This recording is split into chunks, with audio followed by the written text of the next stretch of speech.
Bonjour les amis, donc voilà, je vais essayer de vous parler de cette figurine de Pacific Rim Gypsy Danger de Bandai.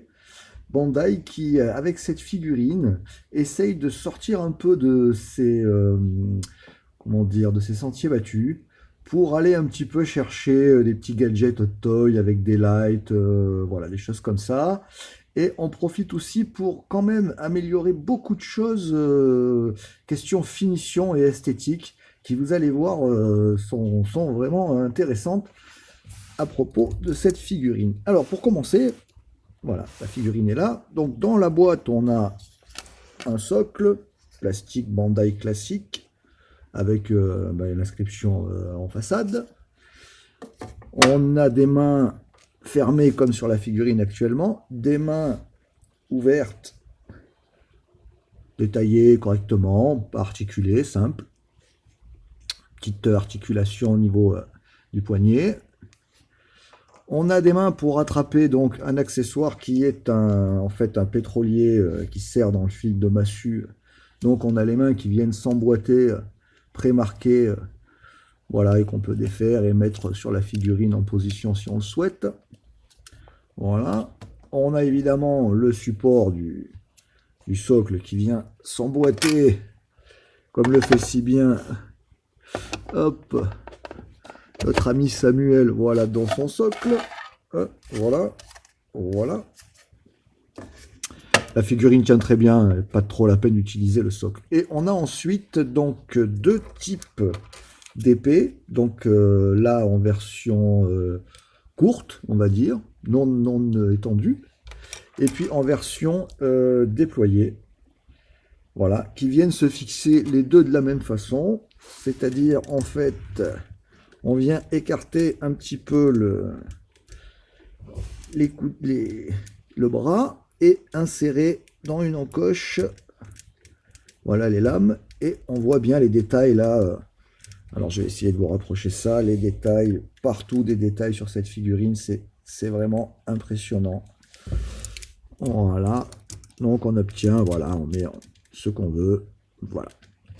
Pour ce qui est donc des choses qui sont, je vais enlever ça parce que sinon ça va me gêner vu le cadre que j'ai.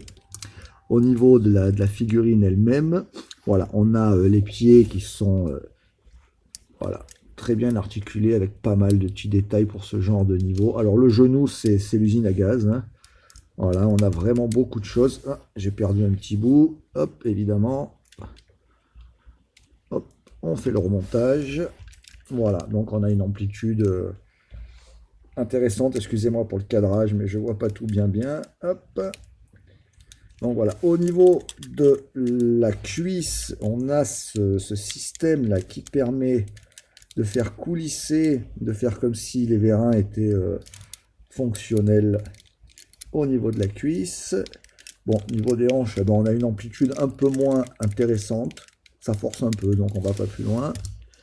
Voilà, hop, le coude, ben, ça se déboîte.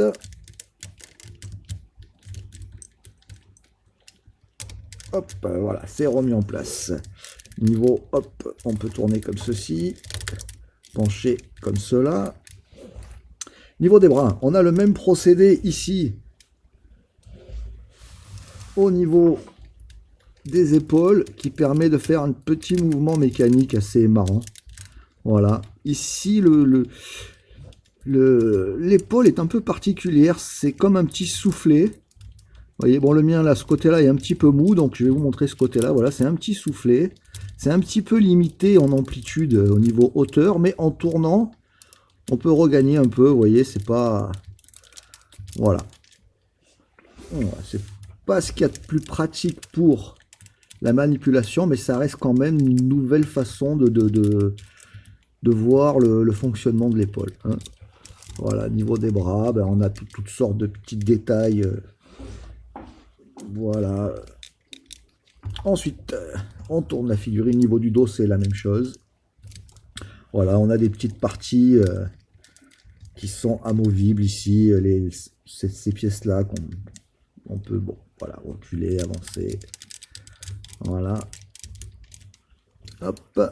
Et ensuite, on a les lights. Alors, les lights, classique, hein, on va démonter dans le dos, pas pratique, comme d'habitude. Quelque chose de bien embêtant, hein, voilà. On démonte dans le dos, ça rappelle les Iron Man, pour ceux qui en ont. Hop là. Évidemment, on fait des bêtises. On a le petit bouton qui est là, hop. Et du coup, on a les lights. Alors, je vais en profiter pour vous éteindre la lumière. Voilà. Alors, le petit truc marrant de ces lights, c'est que quand on appuie sur le centre, on modifie le rythme des couleurs, ce qui est à noter. C'est sympa. Voilà. Donc, je vous laisse un petit peu admirer le côté lumineux de la pièce. Voilà, je vous le fais tourner manuellement, hein. Tous mes socles tournants sont en vitrine. Voilà, je vais en profiter pour remonter la partie arrière et éteindre.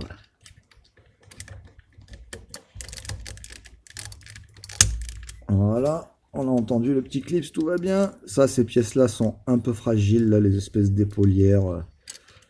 Ça tient, mais ça reste... Pour du Bandai, c'est un peu étonnant, mais il fallait bien un jour qu'il fasse ce genre de système aussi. Voilà. Donc voilà, j'espère que cette petite review, pour nous faire passer tout le temps, vous a plu. Et puis si ça vous plaît, dites-le moi, je vous referai un peu des vidéos sur des Shoryuken. Allez, merci, au revoir.